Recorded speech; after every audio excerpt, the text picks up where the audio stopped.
Welcome to the Cryptocurrency Odyssey Show. The Cryptocurrency Odyssey Show highlights the latest news on cryptocurrency, blockchain technology, disruptive technology, economics, and world events. They interview top thinkers and entrepreneurs in the industry, and they cover topics like Bitcoin, technology developments, investing, trading, and ICOs. As our world keeps getting more and more digital, cryptocurrencies are changing along with it. Okay, audience, here's the host of Cryptocurrency Odyssey, Matt Leach. Hello, listeners. Welcome back. Today's show is about the process of disruption that created the cryptocurrency network and how it affects your life. We're going to talk about the complexities of the disruption and get us all more enlightened about it on this gallery for cryptocurrency. And my co-host today is Mike Grimes, and he'll help me enlighten all of us about this. Hey, Mike, how are you doing? Great. Good to be back. Good. Now, here's a quick description of how the disruptive technology might function in the cryptocurrency world, and then we'll get into some Bitcoin information. So without turning this into a big story, let's get started. Listeners, today the show's a little different than usual because of the disruptive tech fears running throughout the network, and we've adapted the content, of course, because we did have some listeners asking about it. So today we'll have another look at how, as a user of crypto exchanges, cryptocurrency could be an economic path to freedom for you. But first, a quick review of the subject at hand. The disruptive technologies and how we got here is what I'm going to be talking about. And then, again, we'll move on to cryptocurrency and specifically Bitcoin. First, I want to talk about other technologies that were disruptive in their times. Disruptive technology consists of innovations that create a new market and value network and eventually disrupts an existing market and value network, displacing established market leaders and alliances. The term was defined and the phenomenon was analyzed by Clayton Christensen back in 1995. Two companies which have grown and are in the spotlight for this are Airbnb and Uber Technologies. Now, Airbnb kind of turned the hotel industry upside down with their platform, and Uber, of course, is not a friend of the taxi companies. So since they arrived, the confluence of structural shifts in technology, the economy, and society has given rise to a new form of collaborative commerce based on the democratization of physical and human capital. The number of cryptography jobs, for instance, increased quite a bit, and that's directly related to blockchains, which is kind of where we are right now, and that's a disruptive technology for the financial industry. Now, those jobs increase quite a bit and are an integral part of the entire cryptocurrency industry. Not only are cryptocurrencies in demand, but the idea of being able to have someone helping you set up your own cryptocurrency and getting the results you want is the ultimate attraction that's getting as many people to hire freelancers to understand, to tell them how this works. So there's no argument regarding the demand of developers and designers for new coins because everybody wants to get in the action now, and things have finally picked up and gained momentum. Employers are really interested in being part of this phenomenon also, and with new cryptocurrencies, the entire process of creating them and setting up an ICO, for instance, is also extremely high on demand. So these are the disruptive technologies that got us to the Bitcoin stage, and now we'll talk with Mike about how he feels about it. And now that we've got all that information out in the open, Mike, have you got an opinion about that? Well, disruptive technologies, I don't like the terminology. It gets you to feel like, like what's going on with let's say, the debt in this country. That's disruptive to me. Yeah. You're trying to build something, yet inflation's taking it away from you. That just disrupts your thinking process. So, I mean, I can understand where Bitcoin or cryptocurrencies is placed in that category, but I think there's more of a foundation behind Bitcoin than people give it credit for. I never thought about inflation as being disruptive, but you're right, it is. It is. So how many, it's disruptive because, a lot of people don't have the money to cough up because of inflation. Well, it's kind of a little story. I was sitting in a grocery store, and I saw a lady come in and pick up 2 cartons of cookies, obviously for her family. I saw her walk a couple steps, look at the price of them, and put one of them down. And then I noticed her leaving about 10 minutes later, and hey, she didn't have any cookies. So this is what's disruptive about it, is you would normally think, oh, that's what the kids like. I'll just take those home with me. And then when she realizes they're $1 a cookie for a bag of 15 cookies, $15, she goes, wait a minute, that was $4. I'm not going to do that. But over time, you start to see all the prices are up, and it disrupts, let's say, your daily budget. It disrupts the amount you can save at the end of the month, and it's not fun. And I kind of like it when it's not disruptive. Yeah, exactly. And one of the things I was looking at today was just kind of about that. They're talking about the most disruptive technologies of the next decade. Yeah, and I guess if you were a bank or a brokerage operation, cryptocurrencies could be a disruptive process for that circumstance, because why do you want to go and lose it in the stock market if you can invest it in cryptocurrencies? Right. Or why do you want to put money in a bank and have it or be eroded away by that inflation we're talking about, versus put it over here into something that can benefit from inflation? So that would be disruptive, but it's more the way things are happening, I think, force you into thinking differently. Okay, that's force you into thinking differently. Yeah. How many people can adapt to that, do you think? Well, I don't know. I'm an everyday person, and when I think of 33 trillion going to 35 trillion in debt backing the dollar, I don't feel comfortable holding cash. I don't feel comfortable holding a money market account because, number one, I'm losing purchasing power, but it also can be seized by the government that I'm in. I mean, they could say, hey, we're in trouble, close that down, and then seize the assets. Well, that doesn't happen in the crypto space. Nobody can seize your assets. It's decentralized, and it is an asset class that can go up and down. And I think it's going to go up as more people, attempt to use it. And it's a way to have your assets grow versus die or go and lose those assets due to inflation. Now, I guess the government is making noises about regulating crypto. And with that regulation, do you think they'll have ways to seize your crypto if you haven't been following the rules that they designate? It's decentralized. I mean, I don't think they know I own it, to tell you the truth, unless I provide that information to them. How do they know what I own? But the point about the government regulating it, the SEC chairman made a statement the other day where the only one he thinks looks like a commodity is Bitcoin. The rest of them are pure speculation. So I don't think they're going to come out and make this a stock and a bond. I think this regulation is going to come out and term this to be a commodity. Okay. And then you're just going to deal with it like if you were buying wheat futures. You buy it, you risk money on it. There's hedging transactions, all sorts of transactions, and the taxes will come right in as a real asset, and you'll buy and sell it short term, long term. It'll all come into play. I don't think regulation is going to be bad for this industry because it's going to stop the Terra Lunas of the world that just literally rip off 40 billion overnight and cause disruption to the crypto market. So I think you'd stop that if you had a regulated market. That's a good point. If when you say they're going to regulate Bitcoin as a commodity, that means that, like, say,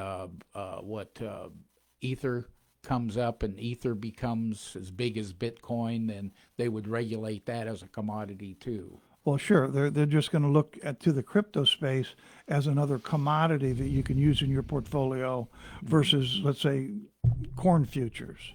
You know, there's a whole commodity exchange out there that if we could be aligned to that versus the stock and bond side, which is more restrictive in my mind, then it would be a kind of a good middle ground to approach this, only because this industry that allows a Terra Luna to happen and allows the same people to come out the next day and trade again needs regulation. There's no doubt in my mind. I agree with that. And I haven't heard too much about the new Luna 2, I guess it is. I heard today it was up and down.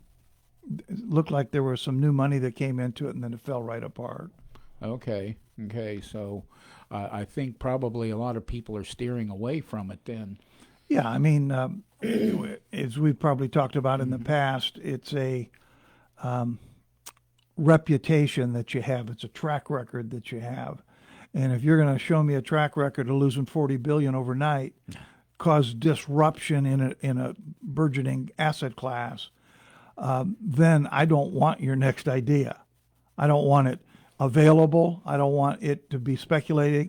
You don't have a track record. You don't have a good experience, and go do something else with your life. Get out of the crypto space. That's one way to put it. Yeah. And I think they're going to get them in jail in the crypto space. The SEC's finally got a way to get a hold of them, and they're going to come in and, they ought to. That's the regulation you need. You can't take Terra Luna and turn it into zero, 40 billion, and turn it into zero the next day and get away with it. That's theft. That's fraud. Yeah.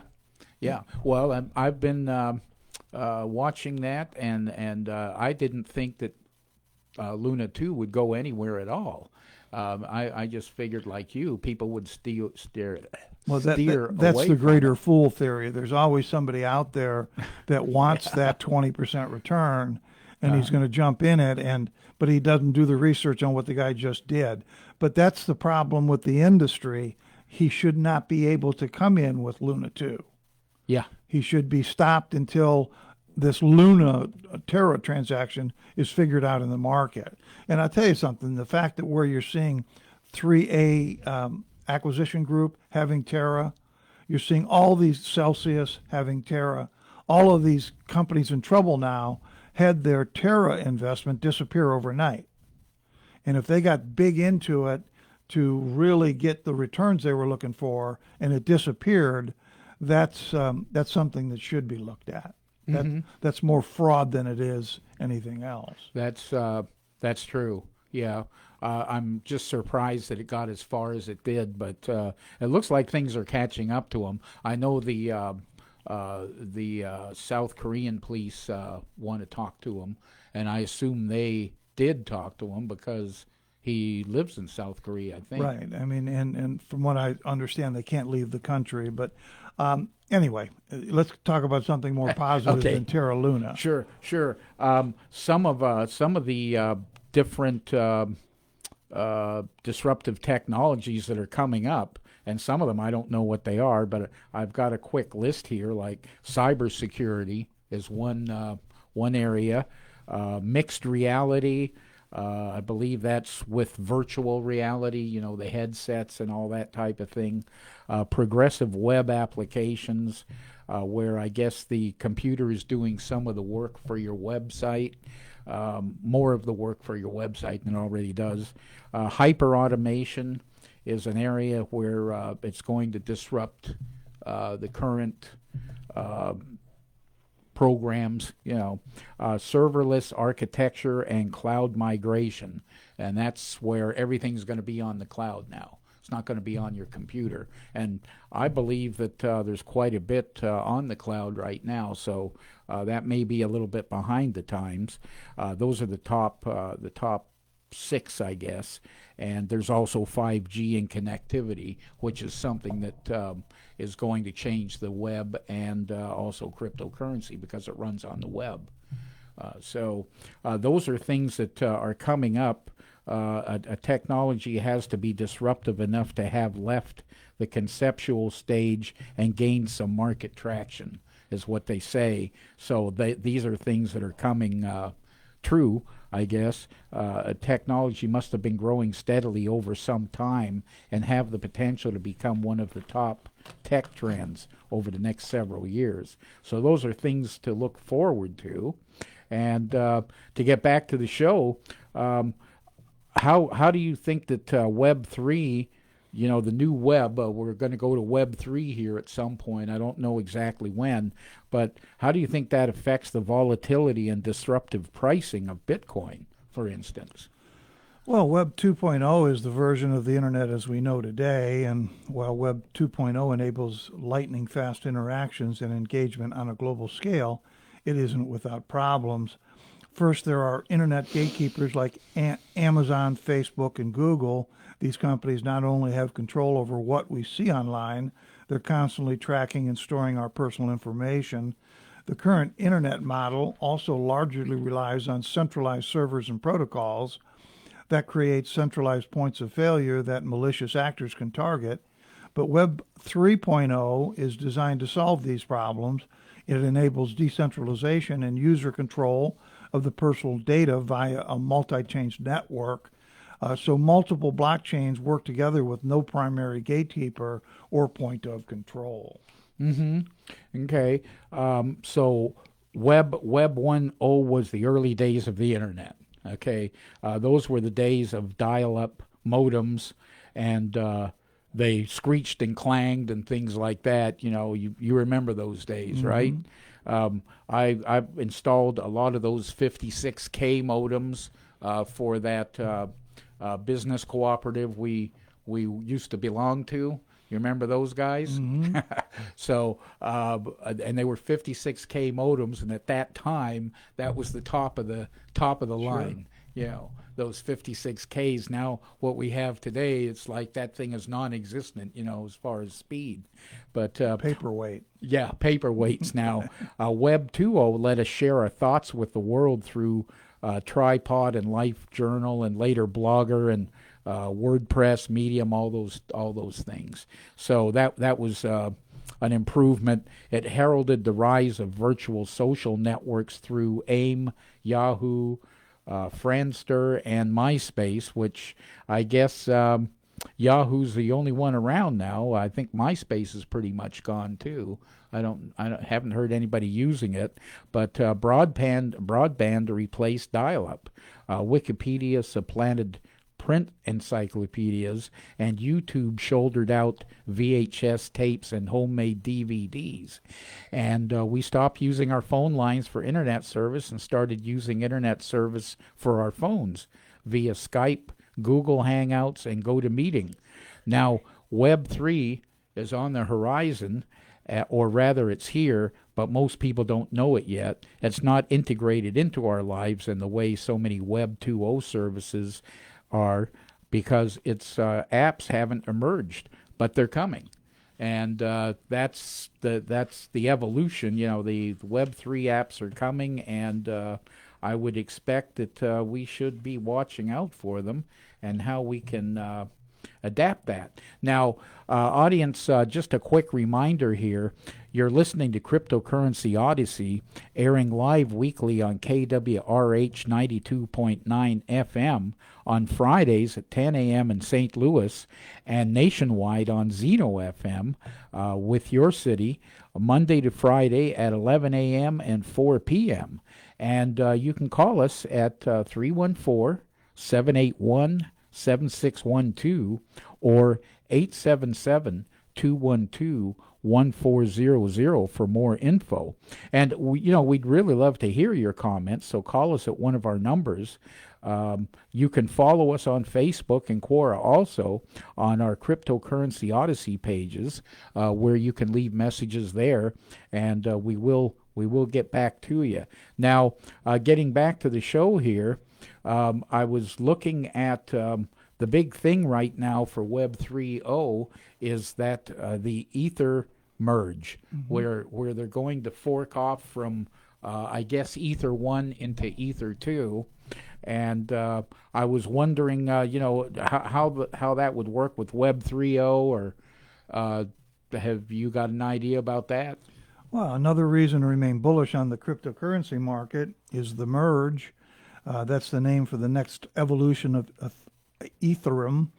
I don't want to get into the weeds, but here's a brief explanation.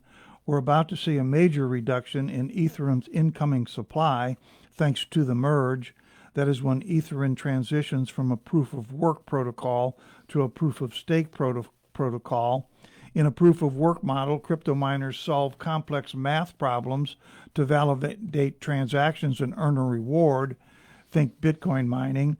With POS, miners validate transactions by stocking tokens on the net worth, and the network determines who receives the award. Since POS networks don't rely on warehouses full of mining equipment, they're less expensive to run, and networks can issue far fewer tokens as rewards. This creates scarcity by reducing the incoming supply of tokens, and scarcity increases the token value. Ethereum is in the process of switching to POS right now, and when it's complete, we'll see as much as a 90% reduction in the amount of new Ethereum coming to market. So after the merge, there will be fewer tokens in circulation, making each one more valuable. Plus, our research suggests vast amounts of money on the sidelines waiting for Ethereum to complete the merge. Institutional money managers are getting a lot of heat from folks demonetizing proof of work because of the energy intensive nature. A move to proof of stake kills that argument and clears the way to further investment. The consideration in that institutional money managers don't like risk. It's far safer for them to wait until Ethereum's move to POS is complete. And the good news is they don't have to wait much longer. Ethereum completed its first successful test merger in early June, and there will be 2 more test mergers very soon. Ethereum developers say merge could happen as soon as August if these additional tests are successful. Mm-hmm. I haven't heard much about the tests since they did that, and I think the merge was already supposed to happen. That was what I had heard. It was back in January, February, something like that. So I guess they've moved it up somewhat, and in cryptocurrency, a fork is created when a development team duplicates a blockchain. Okay, they make specific changes in different aspects with the hope of offering a better version. In some cases, the change might be a divergence known as a soft fork, or a permanent split, which is a hard fork, which would ultimately create a new digital currency. Most digital currencies rely on open source technology, excuse me, meaning that any project can copy the code and modify it with different levels of change and varying scales of success.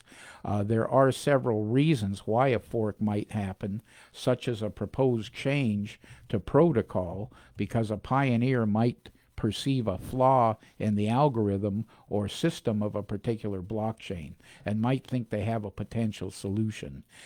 Ethereum, as a leading second-generation blockchain, is little different from Bitcoin in the regard that community friction, divergent ideas, and even get-rich-quick schemes have been born on the back of hard forks undertaken on the digital platform. So there has been some problems in the past, apparently. The story of Ether Classic begins with the DAO, one of the most notable Ether projects. The DAO, short for Distributed Autonomous Organization, raised $150 million in Ether during a public crowd sale. And the DAO in principle was designed to operate as a form of decentralized venture capital fund. Investors would send Ether to the DAO to receive voting rights, whereafter those had invested and voted would democratically decide on which projects to which the DAO should disperse those funds. So the people involved with Ether are getting a vote on how it's going to be used. Mm-hmm. And that's more democratic. Yeah. So they're going to have a lot of different opinions too, probably. That seems to be how it goes. But anyway, that's for Ether, and I want to get on here with some other questions because we got some questions to answer. So one of the things that I've been seeing in the market is that it looks like right now, especially, the crypto market is not doing as well as it could. Okay, and so what do you see in the market that might make people think that? Well, the crypto markets have been not going straight up now. They've been kind of down, and we should be in for some tougher times for the foreseeable future as markets cope with the hawkish monetary policy and a myriad of other issues. But we're long-term investors investing in an innovative technology growing closer to mass adoption. Earlier investors of tech stalwarts such as Apple and Amazon went through drawdowns of 80 and 90%. Those losses threw doubt into those companies as investments, but both continue to innovate and build that are now worth trillions. Crypto is no different. It's been here before, and it's come back stronger every time to reward those who stuck around. So as daily editor Tiki Taiwari said Friday, stay the course. When crypto goes mainstream, the gains will be massive. Mm-hmm. That's I agree with that. When it goes mainstream, the gains will be massive. But do you have a timeline on that by any chance? When do you think that the whole thing will come back? I use Bitcoin as my investment vehicle, and it dropped from 40 to 20 in a week. So I don't see why I can't reverse that. It's quick in this market because of the indecision, because of the large amounts of money pointing at it, and it just takes one big company to adopt it as their treasury asset and be announced, and the race will be back on the upside, not the downside. Mm-hmm. Like, El Salvador is using it as their main currency right now. So is Africa, Southern Africa.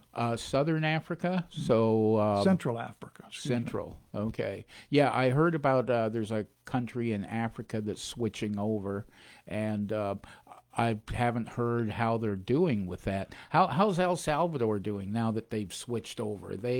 I think has their economy increased, or the fact that they've taken it as their base currency and then had a meeting of 45 of the nations that they work with came into El Salvador and were all given Lightning wallets for cryptocurrency. Mm-hmm. Now, when you have 45 muckety mucks, let's say the president of this country, the president of this company, all now with a new wallet that holds Bitcoin for payment through the Lightning Network, that they're not going to sit there, they're not going to throw it away. It takes some time to adopt it. So I think that's what you're going to see. And in Africa, the same thing happened. The guy that decided to use it as a base currency has now rallied the troops, so to speak, in his area, and they're all looking at this as a way of transacting their business. Okay, so I guess they have to sit down and set out all their rules and regulations and things like that. Takes time. It doesn't happen overnight. Mm-hmm.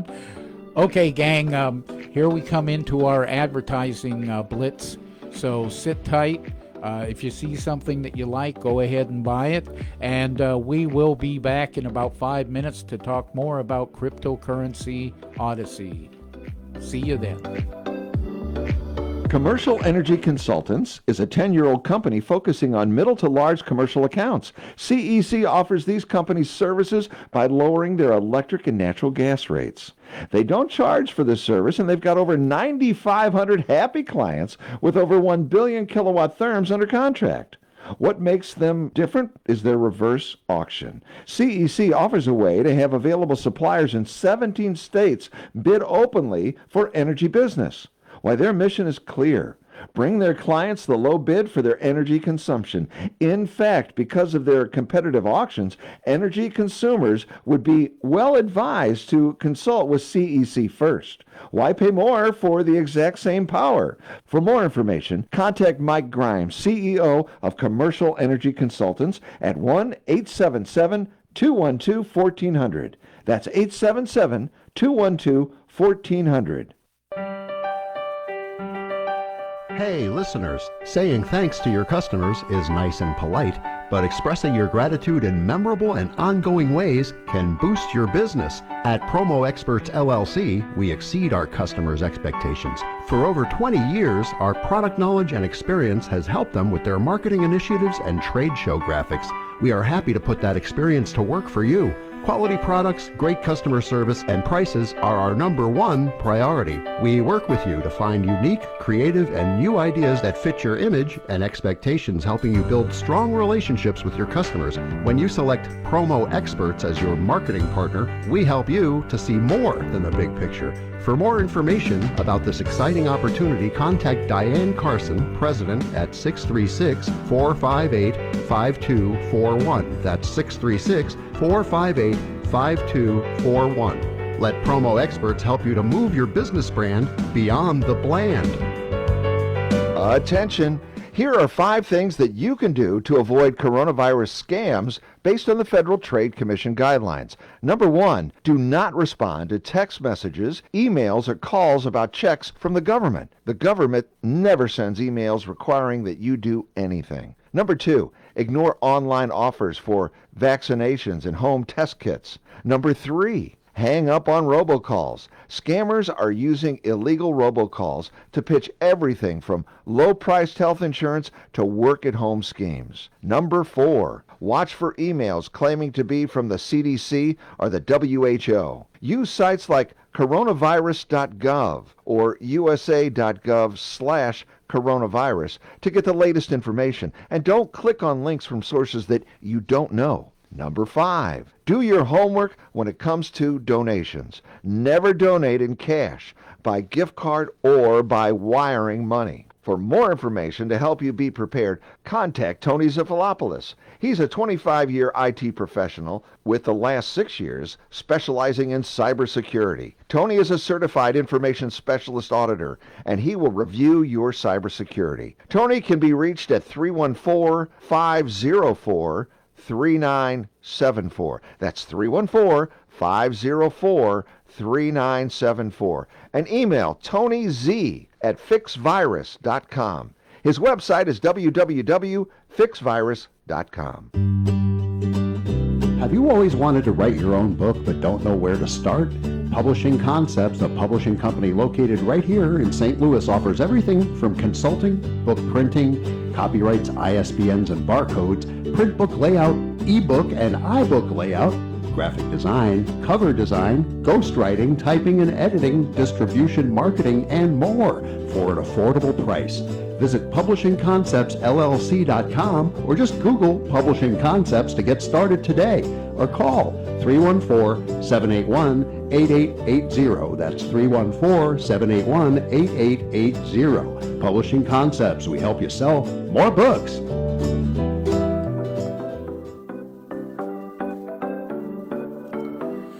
Hi, listeners. Welcome back to the Cryptocurrency Odyssey Show, where we examine the current cryptocurrency market and different protocols.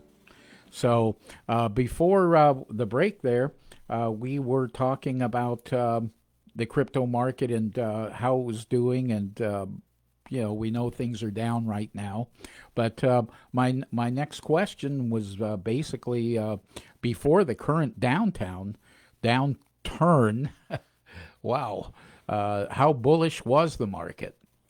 Well, it reminds me of an article that I saw where it was a long line to buy Bitcoin at $69, but nobody will buy it at $20. There's nobody at the $20 area, but everybody wants to pay for, and it's the FMO. It's fear of missing out. Mm-hmm. At 69, you think it's going to go to 1,000, but at 20, you think it's going to go to 0. It's just a strange way you think.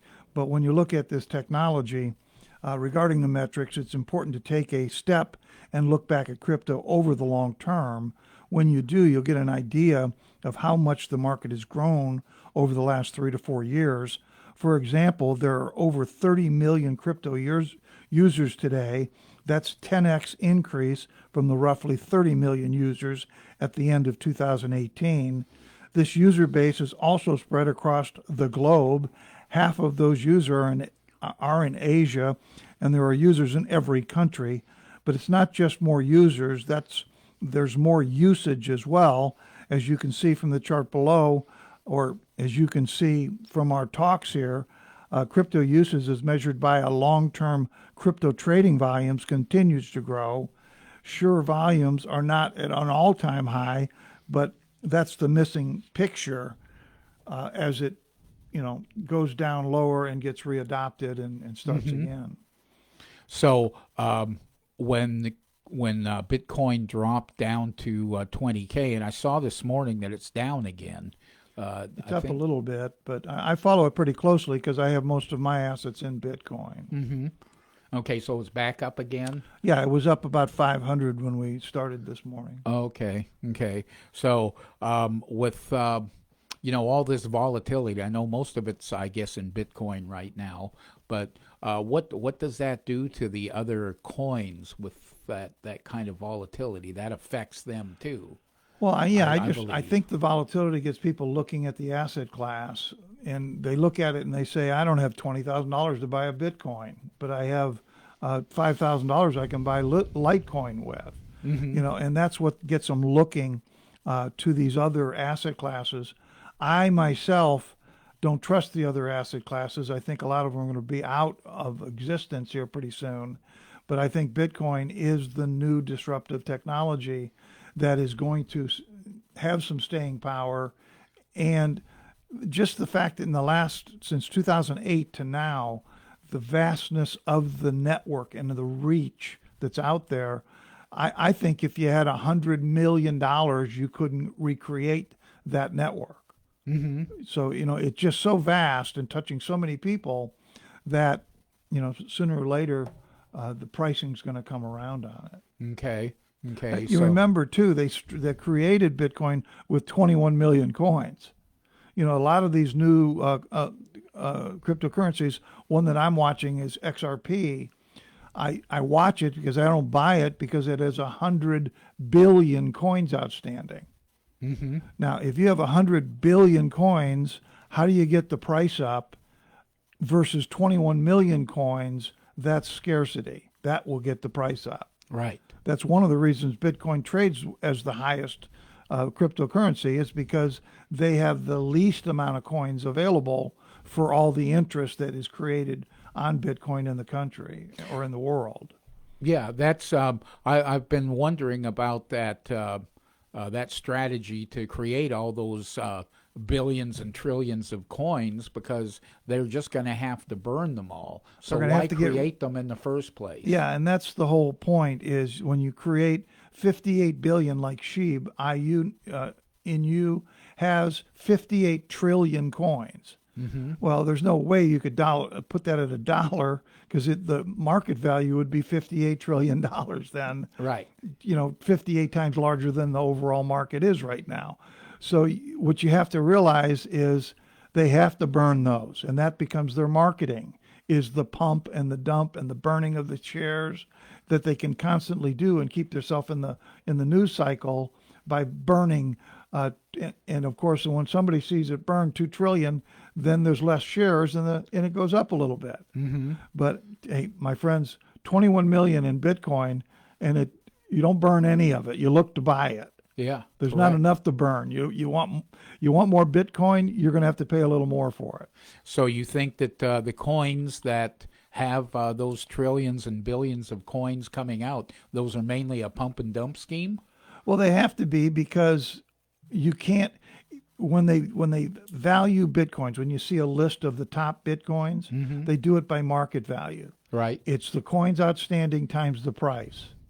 All right. You take one like SHIB that's got 58 trillion coins. If everybody says, I'm going to wait till $1, well, how can it get to $1? $1 times 58 trillion is 58 trillion, 58 times larger than the total market. You see what I'm getting at? You can't do it. But I think we have one called Pi, which you mine on your phone. They recently announced they're going to come out at 100 billion coins. Well, I don't support that. I'm not going to recommend that. But I mean, you just have to look at XRP. They have 100 billion coins, and they trade at 41 cents. That's all they can get to, because any higher times 100 billion gives them too big of a market cap. Okay. So you understand how that works, and that's what creates that list. And the one that's always leading is Bitcoin. Correct. 21 million coins creates scarcity, creates a higher price. So we need to stay in the millions rather than the billions. Well, that's or my higher. suggestion to Pi is issue 50 million coins. Mm-hmm. Why 100 billion coins? They want to get into this pump and dump, burn, all this stuff to get their shares up. And like you said, why? Why don't you just issue less shares and you'll be up? Matter of fact, we did find a new one here just recently, Loop. Yes. That in the white paper, I found it, they have 50 million coins. Okay. All right. Okay. So if you're going to put one on your phone and mine for some shares, you better know how many shares are outstanding if you're going to look for scarcity of those coins in the future. Okay. Yeah, I have, let's see here. I believe I have that white paper on here somewhere. Yeah, there it is. Look to the bottom of that white paper, and it flat out says there's 50 million coins. Yeah, that's lower than Pi for sure. Well, and Pi, in defense of Pi, we didn't know this until the formation stage. We've been working Pi for a couple years, but as I was telling someone the other day, Pi is a mature attempt to get to a coin. It's about 3 years old now. It's got 35 million people in it, but their mining rate is 0.60 per hour. When you look over at a Loop coin, which will be traded on several of the exchanges, it's a mining rate of 10.6 coins per hour. And I did some numbers on it. I'll, in 24 days, have more coins in Loop than I have in my Pi system. Yeah, that's an interesting number. Now think about that. Yeah. And that's the problem with Pi. It's not a release of all my coins to my wallet when they decide to KYC us all. I have to work with the people underneath me and get them KYC'd. And it's a lot of work I have to do to get all those coins released. Right. Whereas in the case of Loop, they're already on an exchange. They're already a coin. I'm just getting a good mining rate for those coins on my phone. All I have to do is keep it active, and I mine coins that I can immediately. Now, to be truthful, you can't get them right now. You have to wait till about June of 23, but you will be able to get those coins quickly, put them in a wallet, and do something with them. It's like putting coins in the bank. Well, Somewhat. 1 year is a lot better than what we've been doing in the Pi transaction. Yeah, true. I don't know if we can use the word bank in decentralized. No, format. I don't think the banks don't like cryptos. And why? Because there are no fees in crypto. It's competition. It's the Lightning Network in crypto. I can give you a card and buy goods and services. I'll give you complete access to the money instantaneously. I don't have any fees on it, and you don't have to pay taxes on it. So that's why they don't like us, is because we're a better mousetrap. Yes. And somewhat disruptive to them. Now, we're talking about Loop and how that works, and I just happen to have their abstract here for the white paper, and I'll give a quick lowdown on this. Loopring is an open protocol for building decentralized exchanges. Loopring operates as a public set of smart contracts responsible for trade and settlement, with an off-chain group of actors aggregating and communicating orders. The protocol is free, extensive, and serves as a standardized building block for decentralized applications, DApps or dApps, as you'll see around the internet these days. That's what that means. That incorporate exchange functionality. Its interoperable standards facilitate trustless, anonymous trading. An important improvement over current decentralized exchange protocols is the ability for orders to be mixed and matched with other dissimilar orders, obviating the constraints of two-token trading pairs and drastically improving liquidity. Loopring also employs a unique and robust solution to prevent front-running the unfair attempt to submit transactions into a block quicker than the original solution provider. Loopring is blockchain agnostic and deployable on any blockchain with smart contract functionality. At this time of writing, it's operable on Ethereum, QTUM, I'm not sure how to say that, and Neo under construction. Okay, so in other words, Loopring can function on lots of different blockchains once they have that software for that blockchain done. No, and Matt, think about this. You're listening to a show. You're saying, "How do I get going here? What do I do to get going in this space?" Well, the best thing is to pick up something like a Loop contract. In other words, you have you can send out a link. I can send out a link. That gets you into the Loop download. Put it on your phone and look at it each day. It has a little clock on there. When the clock says 0, hit a button and renew it.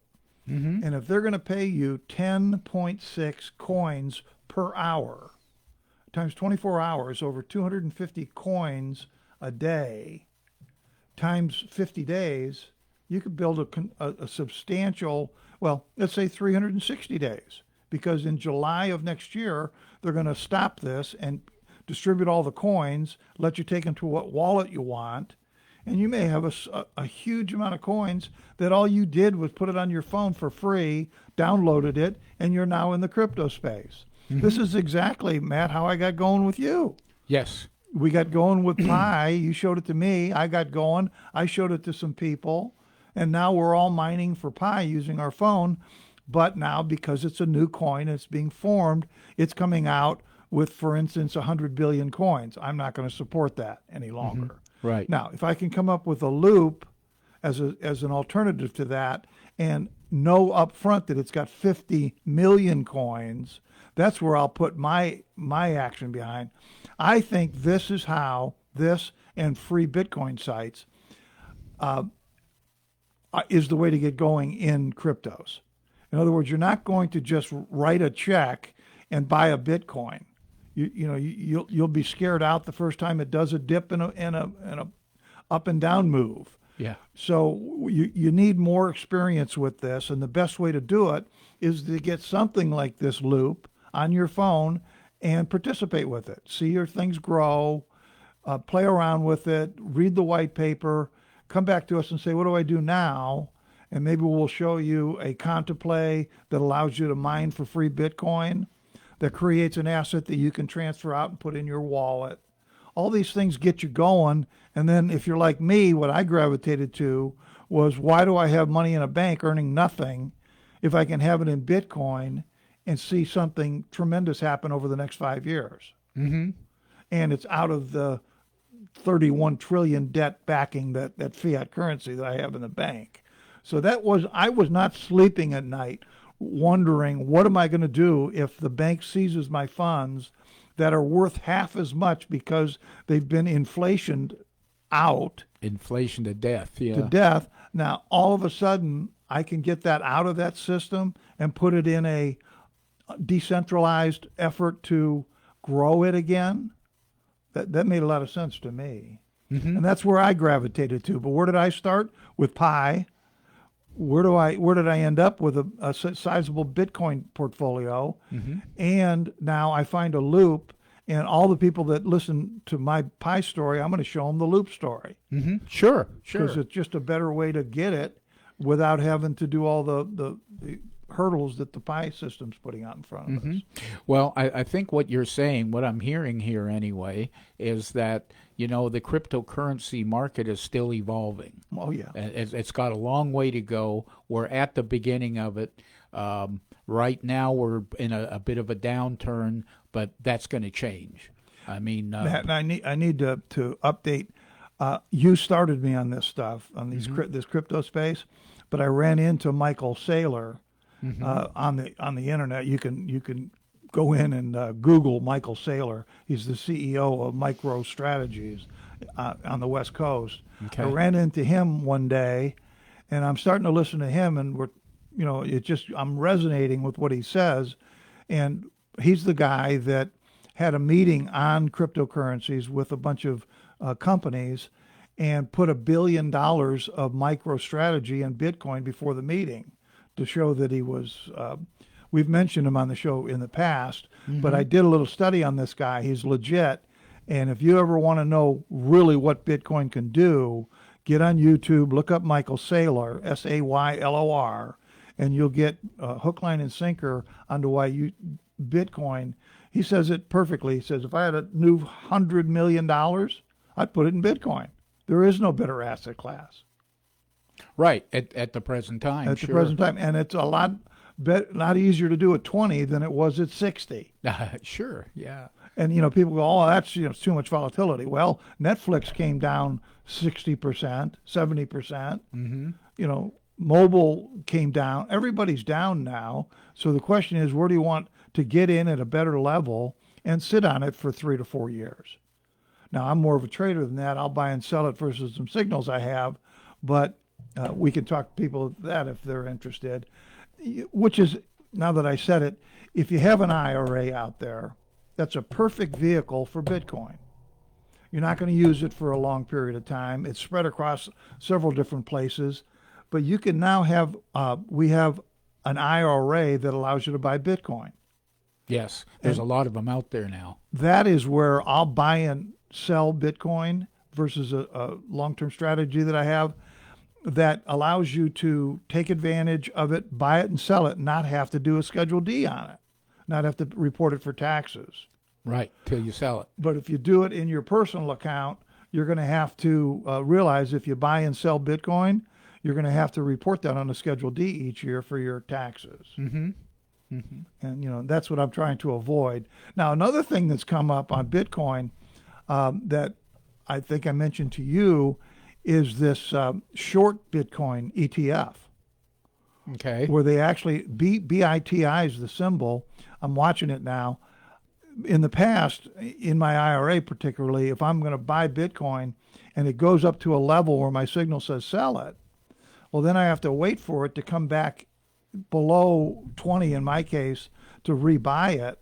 What do you do when it drops from 80 to 20? Well, I did nothing in the past, but now I have a Bitcoin short ETF. When I get out of it, it's too expensive and I'm expecting it to go down. Why not put the money in the one that'll go up if it does go down? And that's a vehicle that we've never had before, and that ETF is now available, which I will mention this, there's supposed to be a long Bitcoin ETF. That is going to be interesting because $8 billion right off the bat needs to find some Bitcoins. And that's what I like to own is when they create an ETF because they created the short side. Now it's Grayscale's out there looking for the approval on the long side. And that's anticipated to be 8 billion day one looking to buy Bitcoins. And I want to be involved with one of those when there's only 21 million and they want 8 billion of it.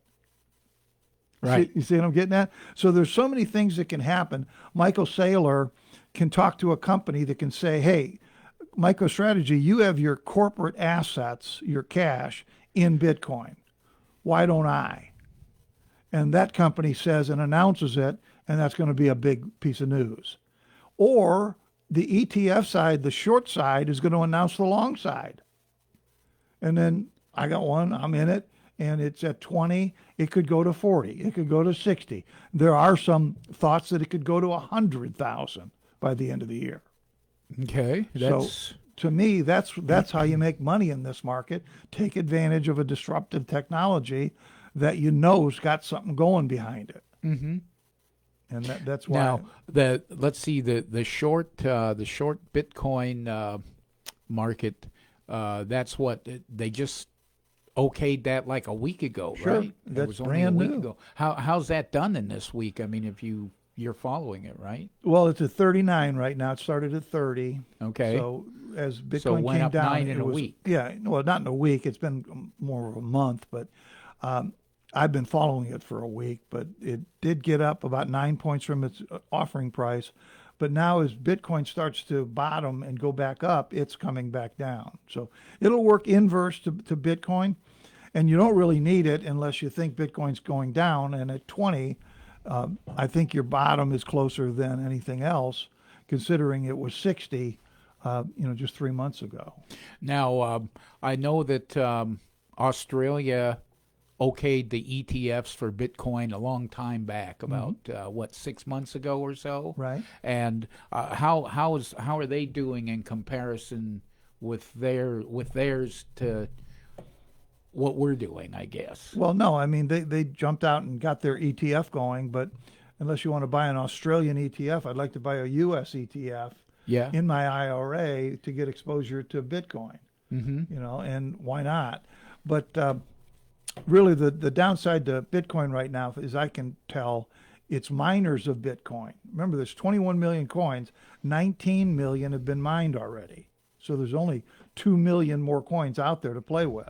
Correct. Well, people are burning a lot of electricity to try and earn those last 2 billion coins. Mm-hmm. And at $20, it's not feasible. It's not economically feasible. You have to buy the machines. You got to have pay Right. the electric bill. All that stuff works out at about $25 is break even. At 20, you're under water. And then what you have to do is the Bitcoins that you mine, you have to sell into the market, which further causes the market to go down. So it's a never-ending cycle, but it's finite because there's only 2 million coins left. Yes. It's not like there's 60 trillion coins left, only 2 million to be mined, and the miners right now are underwater and are selling into this market. Whatever it is, if you can like what I'm saying on Bitcoin or what Michael Seiler is saying on Bitcoin, what a great entry level in the 20s. Oh, yeah. Yeah. Wasn't a couple of weeks ago, months ago, you could pay 60 for the same thing. Now, what happens when Bitcoin finally gets their 2 million? I mean, will they just quit? There'll be no mining. There'll be no mining. But Yeah, there'll be no, nobody will be mining Bitcoin. They'll be mining Ethereum or they'll be mining okay. Loop. So they'll switch. You think the miners will switch over? Oh, to they have something to else? because it's just too expensive and for a lot of reasons to mine Bitcoin right now. The money's not there. That's interesting. How long? I think I read that it would take about another 2 years before Bitcoin has their 2 million. And hi, listeners. It looks like we are at the end of our hour. Isn't that terrible? Boy, time goes fast when you're having fun. Yeah, time really moves today. So I want to fire out my tip of the day real quick. Don't think of trading crypto as easy money. There's nothing easy about making money through trading any kind of financial asset, whether stocks or shares or commodities like silver and gold. The same can be said for cryptocurrency. Anyone who says different is probably trying to trick you into making crypto mistakes. So remember, don't do that. We are inviting you back to listen to us next week at the same time, and don't take any wooden crypto.